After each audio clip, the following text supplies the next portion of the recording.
So, welcome to the last day of our amazing conference on Verify and Biofeedback and Coherence. This morning's presentation is about heart coherence, the history of heart coherence, and then most of the presentation is about itHRVe, and we're going to talk about that in a minute. Because Patrick, who is our main speaker, has an incredible amount of information for us today. You're going to actually see how the heart transducers work and how heart coherence works in a wonderful biofeedback environment. And then the afternoon for brainwaves. So there's really a lot of cool stuff there and great pictures. So I'm going to do this intro, and I'm going to do it fairly quickly. This is called the history of heart coherence. But let's set the stage here. So this morning, the entire morning is basically about heart coherence in a new, beautiful way to do itHRVe heart rate variability, which includes breath entrainment and chakras measurements and amazing capabilities in something that's so cheap. And that is the new app called itHRVe.com. itHRVe. itHRVe. itHRVe. So you skip an I there. itHRVe.com. And there's actually a suite of apps. And the itHRVe team is sitting here, so be introduced. This is Jan Sisek from London, who's a real hero. He has been the marketing leader, the planning leader, and helped finance, and he has led us in consulting and the website. So we thank Jan for helping make this possible. Thank you, sir. And so thank you. And you know, I contributed a lot of ideas. We had heartsring.com, which is still available, which was, you know, we could measure empathy between people, but we can do so much more now with heart coherence, etc. And then, of course, the main genius here is Patrick Botti, who you're going to hear lots about because Patrick is our main speaker of the day. But Patrick was remember Patrick's genius and expertise includes the tomatis skill, sacrocranial work, osteopathy, and a real deep background in harmonics. And Patrick's going to explain to you that he actually started our itHRVe project because and he's been working on this for years. He wanted sacrocranial people to be able to feel, the low frequencies in the spinal liquid pump. And that's ability to feel the low frequencies in another body is so profound. It's how tree huggers succeed. It's how sacrocranial work. It's how you put your attention in something else and you increase the coherence there. In this case, you put your attention in somebody else's body, and by that focus it increases measurably the coherence in the spinal liquid pump. And that's basically, and we had these kids, autistic kids, South Spain, and they'd have 6 sacrocranial healers, and they'd feel these low frequencies in the fascia, they're called the titles, in the spinal liquid pump sacrocranial. And when several practitioners would focus and hold the point, it's like point holding, and they would feel this gradually over the day that these children who were autistic were transformed, just transformed, and it's because all the attention went in their body and increased compression and phase coherence, like Verify works. So the sacrocranial skill alone and background, which Patrick really has a lifetime and brings us, is fabulous. So, that being said, when we scheduled this morning event, I just wanted to do an intro because the history of how we came to be interested and work with heart coherence is kind of fun. And so I have a slideshow. Actually, this particular PowerPoint was prepared for an event that Jan so kindly sponsored in London with a group of Swedish, I think, yes. And so I'm going to go through some of these images a little quickly, but the idea is at the end of this short presentation that you have a real sense of the history and measurement of heart coherence. So we're going to talk about itHRVe.com, the sensor options, how it measures stress. A lot of this I'm going to leave to Patrick, so I'll skip some of those slides and move fairly quickly because I'm sure Patrick has that part hidden. And just to know that the sensors for itHRVe.com, we're going to be demonstrating today maybe the chest strap, and the finger clip we're demonstrating is even sexier than that one. The finger clip we demonstrate today is the Berry version, which is improved, and this is the one that's now on the website. It has a wonderful LCD display measuring blood oxygen on the app. You know, you want to know if you're breathing right? Blood oxygen measure. You're in an airport and they closed all the windows and you want to prove to the management that they're killing you? No problem. So anyway, the sensors are available and we're going to talk more about it. This is this is the present sensors sale page on the website, so you see the pricing there, although now we're offering an even better one with the LCD screen and the ear clip, and Patrick's going to explain how easy it is to use that ear clip and non-invasive, although you do need to be fairly still to use these, and Patrick will explain all of that. So, and the various sensors include finger clip, ear clip, chest strap, or the camera light on the iPhone to measure heart coherence and to measure the pulse. So we're kind of jumping ahead here, but I just want to give you one example of if someone asks you, why would you want to measure your pulse, your heart coherence?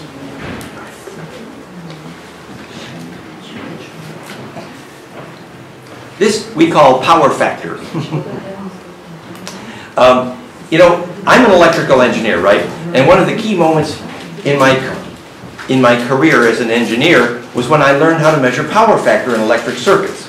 And actually, the key moment in almost every zero-point energy inventor's life is when they learn how to measure power factor. Because that's the day they learned that the wattage they were measuring wasn't really free after all. I mean, it's so archetypal. We have our friend Charles, he went all the way from London to Morocco. He thought, oh, our new Bearden invention is delivering free power.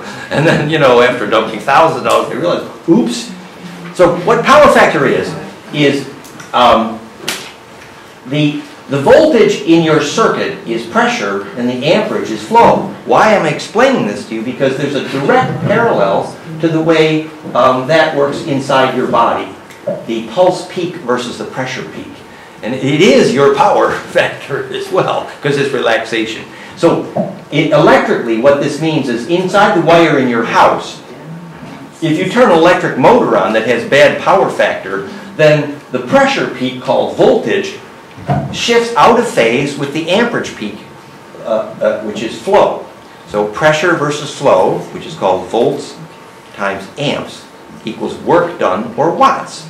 Now, if the moment when the pressure in the pipe, which in this case is your wire, is out of phase with when the flow is at a maximum, then obviously you're not able to deliver as much power, because the work you can do, the pressure peak and the flow peak, has to be synchronized. So you put a capacitor with that inductive motor, and then you synchronize that, and you get what's called power factor. And so you can save big bucks in a house where you're using lots of electric motors by putting capacitors in there to adjust that phase shift. Phase shift is everything in electrical engineering, and maybe you didn't want to know, but I'm here to tell you it applies to your body. So inside your body, I give you an example. Years ago, when we invented in psychophysiology with my professor, one of the founders of biofeedback, Professor Albert Axe, University of Detroit, along with Elmer Green, who basically the word biofeedback came from our team there. And Albert Axe we were the first in that lab, psychophysiology, graduate school, University of Detroit. I was the electrical engineer designing the polygraph amplifier circuits. And so Albert Axe had his task, his really world famous achievement was he measured the difference between fear and anger in electrical terms. So it was the first real measurement of fear versus anger, and it was pretty simple. He used 8 psychophysiological variables, including finger plethysmogram, which Patrick is going to say more about. You use a light to measure penetrance of light through the skin surface, so that the amount of light that goes through the skin surface is proportional to the blood that has vasodilated instead of vasoconstricted. So there's some slides about that here. Vasodilation versus vasoconstriction is the ice skater that opens her hands to slow down, and when the ice skater is spinning and she pulls her hands in, conservation of angular momentum means she speeds up. Well, why is that the difference between fear and anger? That's a beautiful question. It is because fear and anger is related to fight-flight. And for flight, you need something different with your blood than fight. The fight, you unpack your blood. For flight, you pull it in. It's like you turn from a baseball into an umbrella, you know. And This is a very spiritual concept. It was called the Order of the Red Hand in the famous Templar William Yeats spiritual esoterics. And the Order of the Red Hands were the people who had still retained the skill to vasodilate. So if you meet someone whose hands are all cold and white, it means they can't relax and vasodilate. They're only vasoconstricted. Blood to the core versus blood to the periphery. So that measurement turned out to be very key to measuring the difference between fear and anger, fight versus flight. You know, they actually used the glandular chemistry of fight versus flight in dogs to teach catastrophe theory in mathematics, actually, in my university.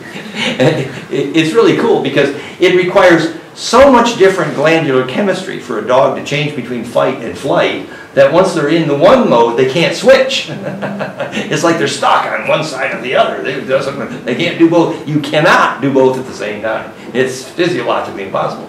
And so you have to rearrange the whole internal chemistry to switch from fight to fight. And so it's like a flip-flop. You can't, there's nothing in the middle, see? And that's called catastrophe theory. Very interesting mathematics. Anyway, so this fear and anger differentiation made our little lab with Albert Axe somewhat famous, University of Detroit. And then our other task there was, we needed a way to measure blood pressure, which Patrick has been talking about all morning, and non-invasively. Now, it turns out that there's a way to do that indirectly, is you correlate the time it takes for the voltage peak, called the QRST with the EKG, the voltage of the EKG, to reach as a pressure wave out here. So we use a finger plethysmogram, which is how we use the camera light on the iPhone to measure your pulse, to measure light penetration and therefore vasodilation. So the heart beats, and then the pulse pressure wave, so you got the electrical peak, and then you wait for the pulse pressure wave to travel down the pipe for the pulse peak to reach the fingertip. And the phase velocity is proportional to blood pressure. So you measure the milliseconds between when the EKG peak hits versus when you measure the pulse arrive here, and you can cross-correlate, and you're getting close to measuring blood pressure without this nasty little gizmachi on there to measure blood pressure. So I had lots of history in graduate school for learning about this finger plethysmogram and blood pressure and stuff like that. So the point was that when you relax, you can measure it that the flow rate in your body synchronizes more accurately with the voltage of the EKG peak. The pressure is you have pressure in voltage, then you have mechanical pressure in the flow rate of the blood. And that phase shift, when you're really relaxed, your heartbeat is in phase with your Mayer wave, the primary frequency of heart rate variability, and the dominant frequency of the blood in your body, 0.1 hertz, which is the LF component of HRV. And we're going to talk about that. So here now we're talking about using the iPhone camera and itHRVe to measure, it's called vasodilation, which is talked about in photoreceptor. This is what we were discussing. And you get some curves like this. Patrick is going to, this is just to get you warmed up for Patrick. So here is the light sensing the pulse, okay? This is the short wave. This is the pulse. This is called the variability of the heart rate. We're measuring the pulse by measuring light going through. And then this is the wave on the wave waving embedded. The longer wave, which is the blood pressure wave. And Patrick figured out a way to measure the phase shift between the long wave and the short wave, which is related to this power factor, which is then a measure of stress. And that's where we're going in this conversation at this moment. So if you can measure stress, you got the world by the tail. Every corporation on the planet wants to buy your gizmachi because you can predict most anything. The biggest problem every human resources department has in every corporation on the planet is managing stress. That's the biggest problem in the whole, employment department. So if you can measure stress, you can make big bucks selling gizmachis. I mean, selling your toys. So here's how we measure stress. With the long-term resting heart rate increase, which is the chest strap. Yeah, maybe we just hold that up. And Pat, again, I'm just introducing. This is a polar chest strap. Yeah, that's the. Which is most used in sport also. It's used in sport. But Patrick pioneered the use of this to measure stress. And remember how one of the ways our itHRVe project started was there was like a 2-hour BBC special on all the people who would go to a hospital for a 2-day analysis for thousands of dollars. They would get a chest strap, and the hospital would mathematically analyze their heart rate change overnight, and then return and give them advice on when their heart rate was not variable enough. It's one of the most powerful health restoration tools around, believe it or not. And so Jan went to the hospital, didn't you? That's right. And Jan got that analysis done. Says, "Isn't that cool?" You know, and it cost well, it was a couple of £100, and then I had to do it again for another £500, and again I want to do it for my whole family, and I forgot it cost me thousands. And the machine to buy is probably £5,000 to £10,000. Yeah. So then we got to pick up and so can we do it cheaper? Well, it just the cost went down to $20, you know, for the 2-hour BBC special. And the results blew my mind because basically you measure over 24 hours or sleep, and I got some interesting information that actually I wasn't resting. I was resting more during the day than during the night because I was lucid dreaming. So I stopped that, and basically, I get some feedback in terms of breathing, but it was very basics. It wasn't kind of what we have here, where you have cues to how to breathe, etc. Yeah, but it's very cool. So Jan helped us, inspire us to know what we needed to do by doing the legwork, and then we realized, and this was part of that project, how valuable it is to have deep sleep analysis, because you can actually learn to improve your sleep by improving your breathing, and knowing that there's certain parts of the night when your heart loses variability. That's what Jan's feedback information contained. So basically, deep sleep analysis. And remember, we're sitting here saying, if you can't lucid dream, you're not going to do well going through death. You're not going to be much of a plasma projector or a shaman.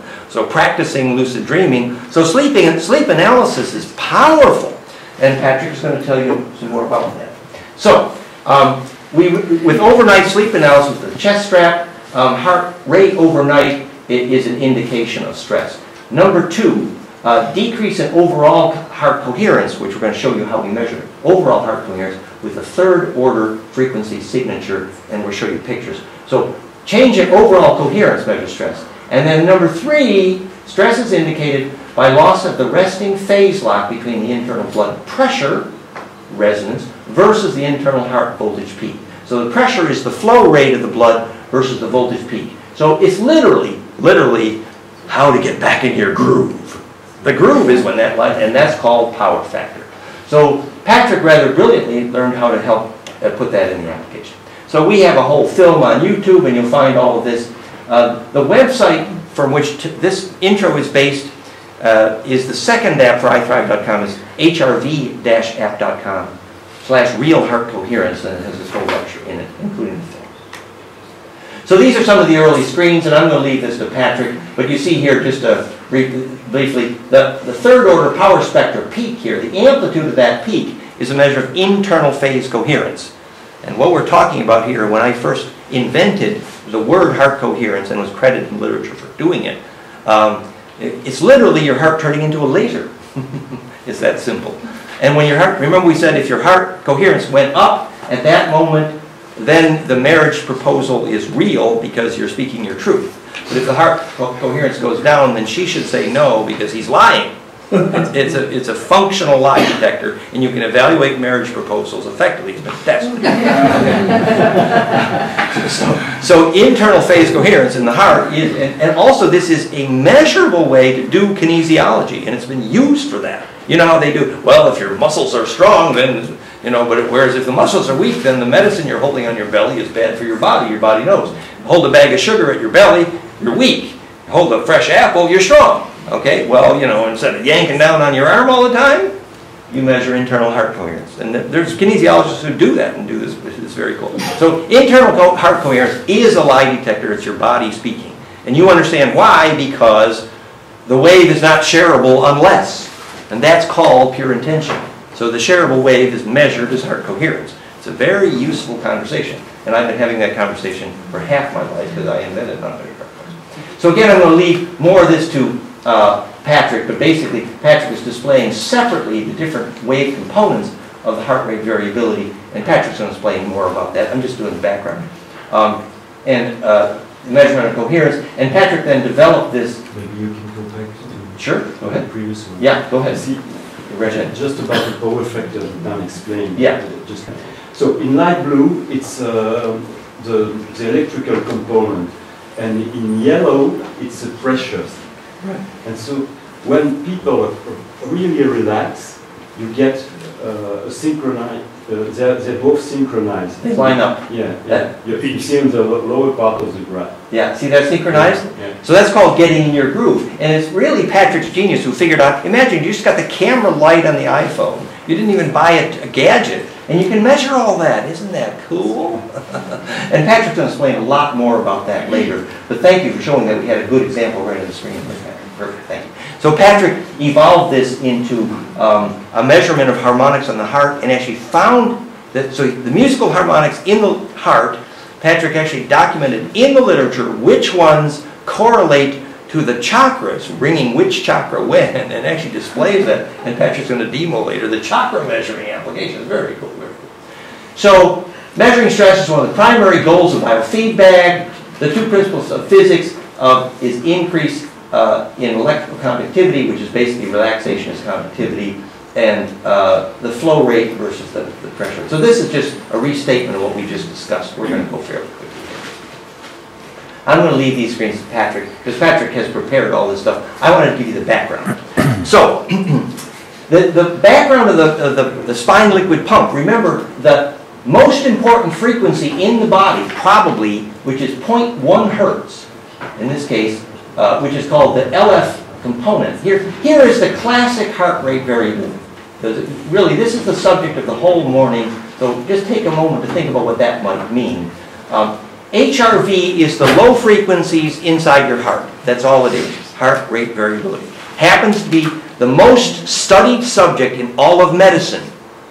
So it might be important, right? Because it's such a powerful predictor of whether you have an immune system or you don't.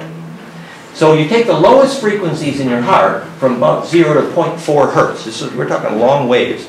And so the LF, so the heart rate variability is divided into three sort of waves. The HF, which means high frequency, and the LF, which is the low frequency, and the VLF, the very low.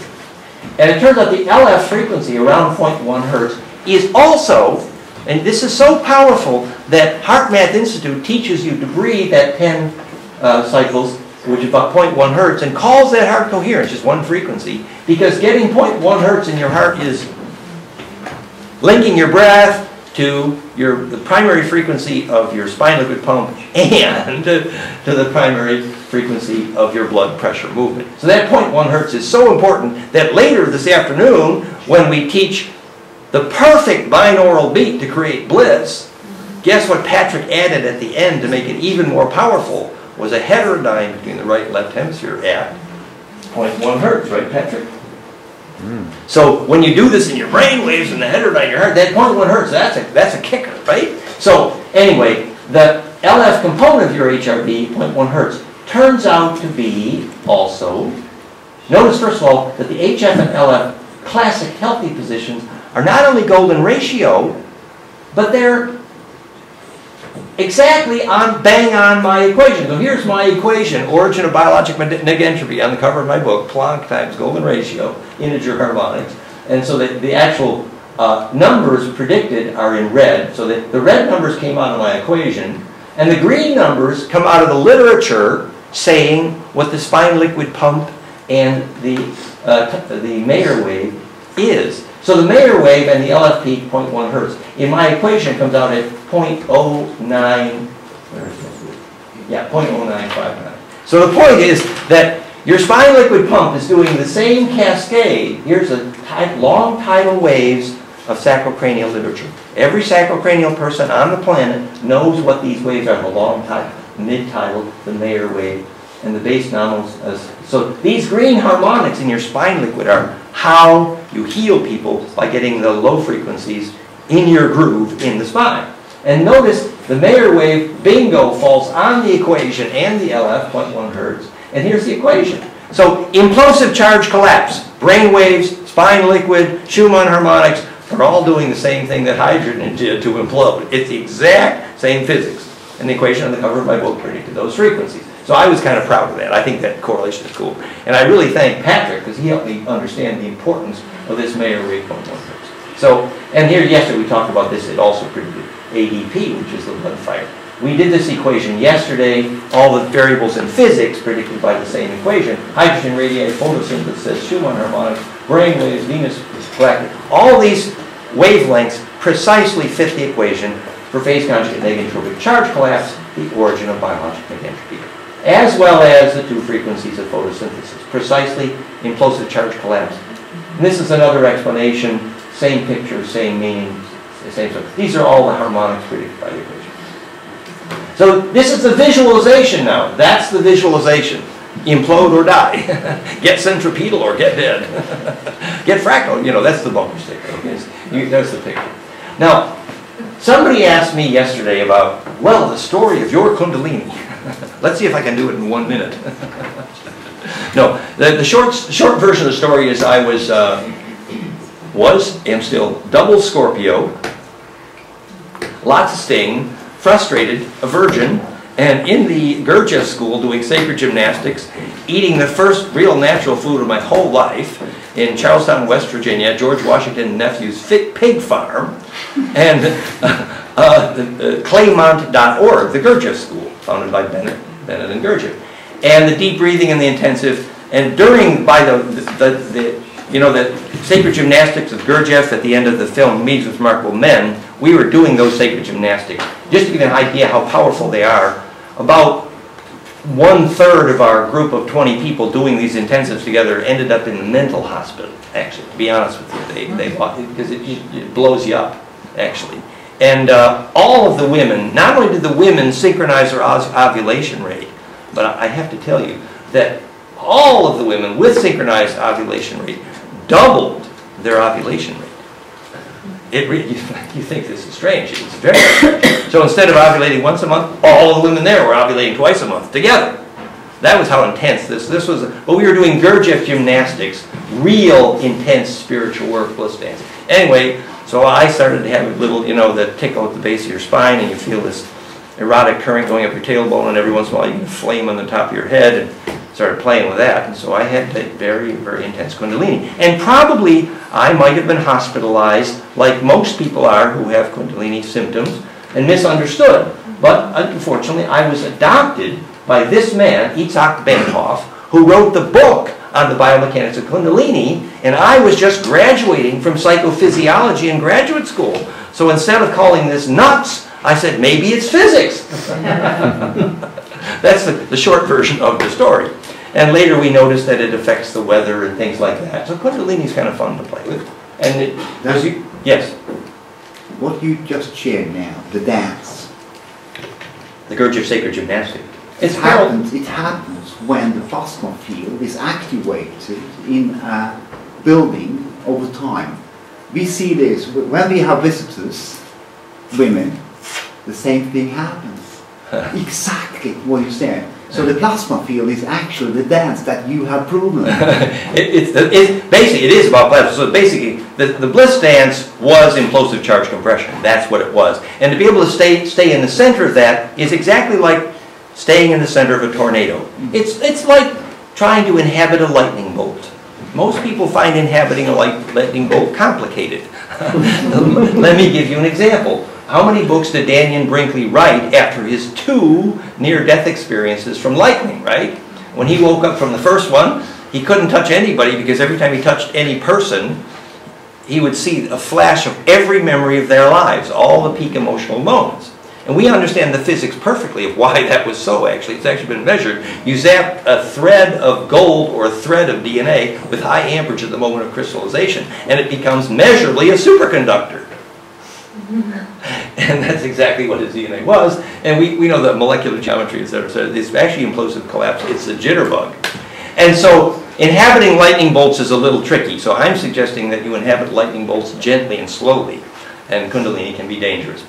So this is the book that is about that biophysics by my teacher at the time, Itzhak Benthoff, Stalking the Wild Pendulum, Itzhak Benthoff. And what we're showing again here is that if you're relaxed enough, and that's the trick, how do you relax when you feel a lightning bolt going through you? You take it slowly, don't do it all at once. What happens is that the phase relationship of the heart ejection, so it's from Bentoff working in his lab in Boston that I learned how to do this on his polygraph, actually. So he is using what's called capacitive accelerometrics. Remember we said the magic between the plates of a capacitor, one plate here, one plate here. And so if you're still enough, and Patrick is going to talk to you about being still enough today, then your heartbeat shows up in the capacitor right here. Capacitive accelerometrics, most sensitive capacitive accelerometer ever built, probably.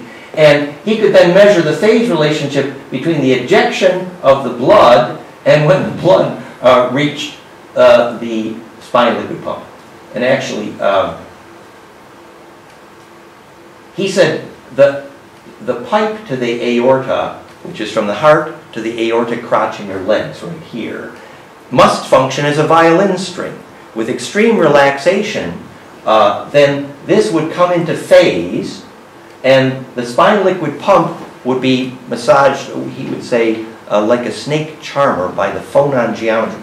Remember the phonon geometry, the sound of the heart, measurably determining the DNA braid in yesterday's talk? So now the same phonons of the heart measurably kicking the spinal liquid pump into this snake charmer. And then the spinal liquid delivers the ultraviolet component of the ADP microwave to the brain core, and you feel the top of your head. Actually, it feels like the top of your head has a lit charcoal red hot in it that you can't kick out. That's what it feels like, actually. But eventually you feel a fountain of burning fire off the top of your head most of the time. And if you're stuck in your head, you're actually in trouble. And grounding is critical for that as it is for therapy. Anyway, the wave mechanics of that is the subject of the book. Like the sequence by which that then sound current travels along the brain surface called homunculus, map of a little man, which is literally fractal to your body, then accounts for the fact that it feels like lightning's going down here, but the lightning may be happening, it's all in your head. So you're triggering a donut of fire around your head, basically, which is there. So this is an introduction to the biophysics of Kundalini. Maybe I can. Please, go right ahead. Go right ahead. I will show you more and explain more about speak it. Loud. Speak loud. I will show you more, explain more about this afternoon. But in fact, when the blood is coming down through the aorta, there is it's going down to both legs. So there is a wall, some kind of wall here. It's called the aortic crotch. So right there, right there. Here. Yeah. So there is coming back. That's right. Part of the pressure. Part of the pressure is coming back. Like on a violin string. When you're very, very still, there is synchronicity between what is going down and what is going back, and that's that's what creates. That's right. The standing wave. Standing wave. Exactly. That's and that standing wave, when that's in phase with all the other cool stuff we're talking about, EKG, and then you get this cascade. This is more about that. This is a bigger slide showing the same harmonics of the previous slide. And remember, UpLedger proved that if your spine liquid is pumping, it is clinically impossible to be depressed. And you get phase coherence in your spine liquid, and you heal everything that sacrocranial talks about. Very important stuff. So the spine liquid pump gone critical is called Kundalini, basically.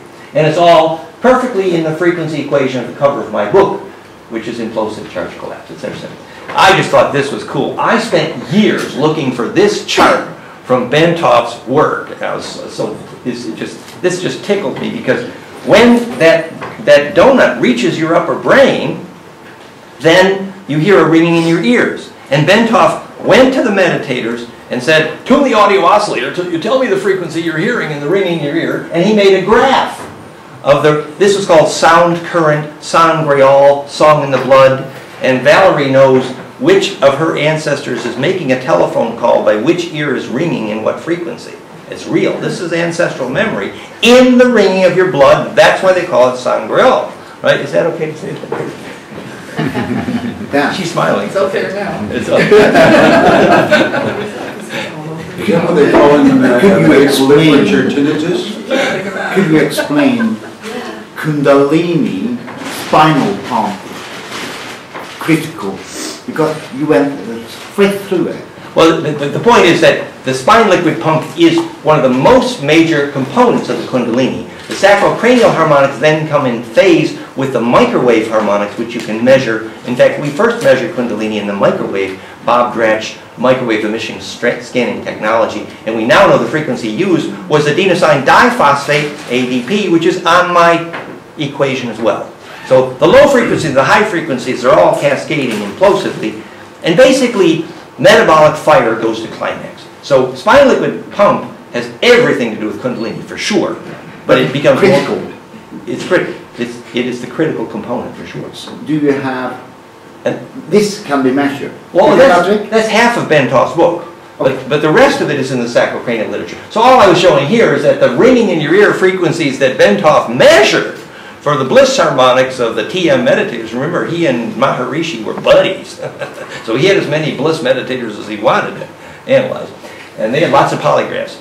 And so, sure enough, the harmonic cascade, the ones he measured are in black. The ones from my equation are in red. We got some overlay here. We got a few. So I'm showing the sound current you hear in your head is actually the bliss sonic, which later becomes the binaural beat for bliss, which Patrick is going to show you and demonstrate this afternoon. Yes, sir. So those frequencies that you've shown us before, you know, those 900 something, yeah, those ones.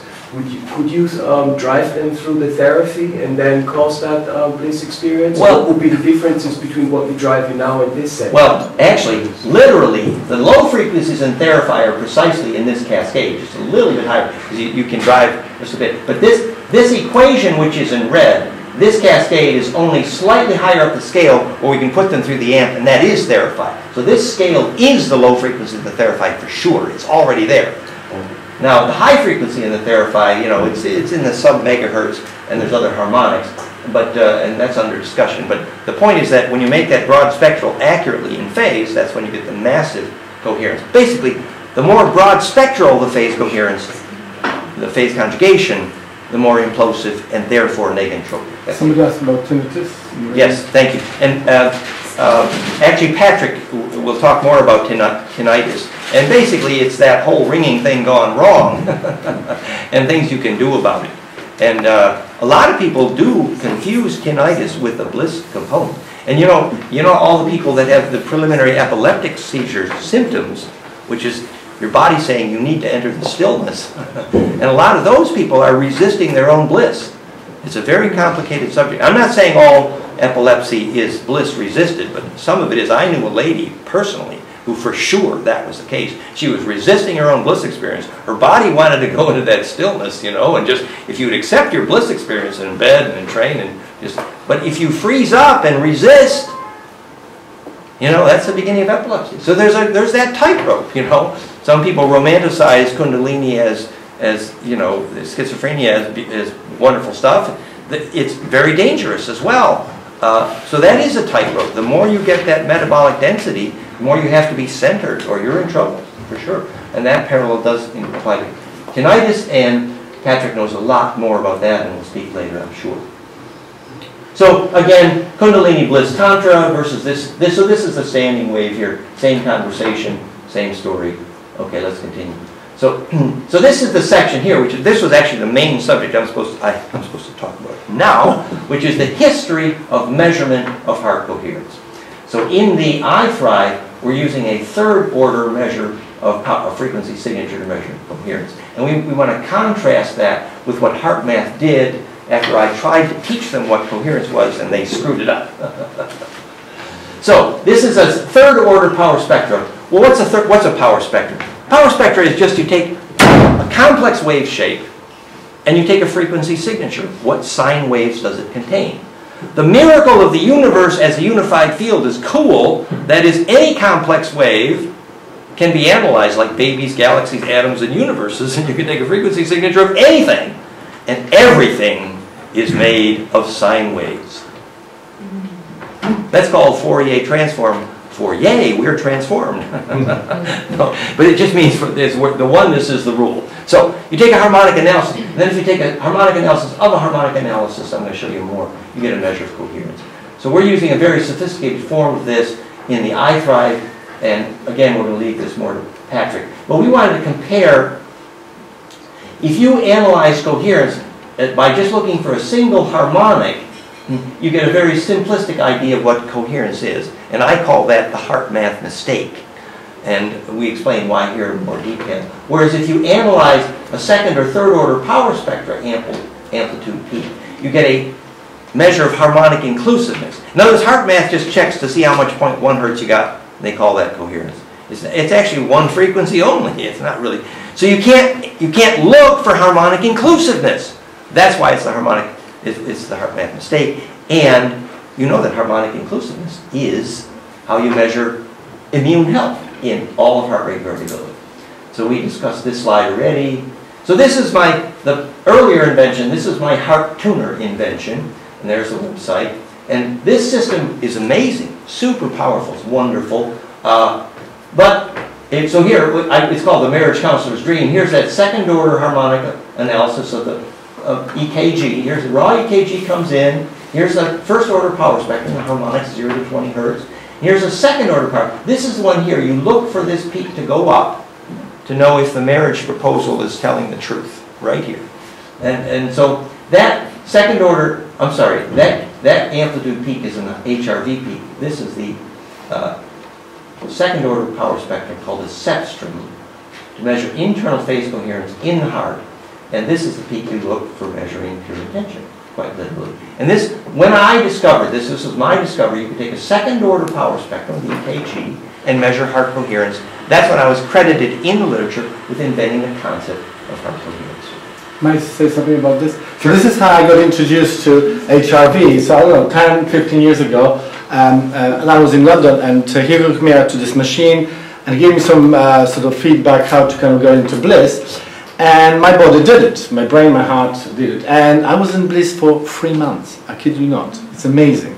Because of entrainment. So the body got, oh, this is what you want me to do? I'll do it for you. Obviously kind of disappeared after 3 months, but with the earlier machine it was difficult because you had to be hooked to a computer, but with the itHRVe, now you've got it in your pocket, you can carry it anywhere, and you can go to bliss anytime. It's amazing. You just learned to phase lock with the important frequencies. In this case, 0.1 hertz is a big one. So that's like a small device that you carry in your pocket, you switch it on and... Yeah, well, remember, itHRVe talks over Bluetooth to your iPhone or iPad. It's iOS. It's very easy and very inexpensive. And you can start with just the camera light and later add some transducers. Because you don't have to wait for your PC to start. And It's light. And you know, what I wanted to say about this system here was we were measuring heart and brainwaves, but this sold for $3,000 to $6,000. Now itHRVe $20 to $40 and you're having some fun already. And then you add a few bucks for another transducer and off the charts. And we do a better job measuring coherence.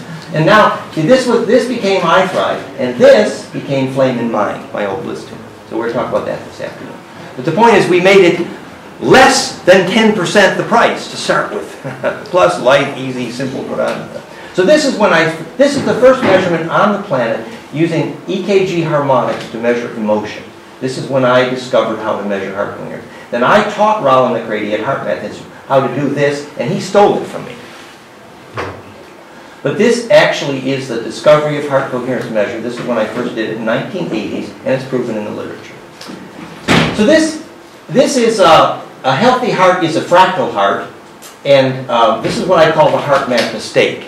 So the HeartMath teaches you to measure one frequency only. But actually, if you look in the medical literature, if your heart rate change is stuck in one frequency, that's called heart failure. It means your immune system's gone.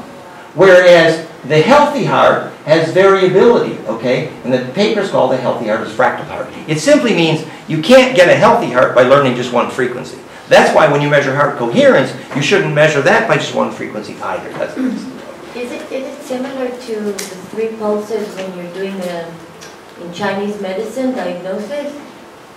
Well, measure 3 pulses. That's called a triple heater. And in fact, we did experiments to measure the triple heater with the placement of the transducers in the heart. It was very, very good. Well, a good question there. Yes, and the triple heater actually measures the electrical relationship to the focal point. So the triple heater points are actually the points of lowest resistance which are relate to where the EKG propagates. So it's a very interesting relationship, but we don't have time to go into that in depth here, but it's a very, very intelligent question here.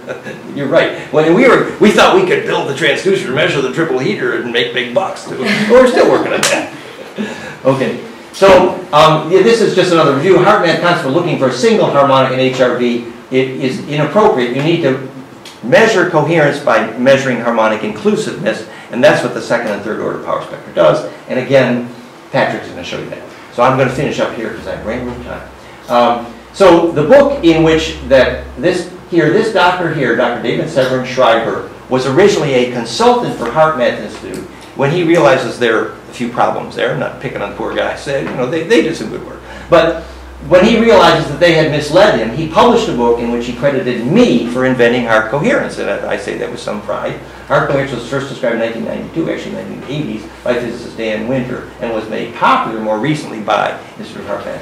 So this is the book Instinct to Heal, and this is the literature on heart coherence. It's an important concept. So here's what that power spectrum is measuring. This is a picture from the physics literature of the wave that causes your heart to beat. You know, your 4-year-old says, "Mommy, what makes my heart beat?"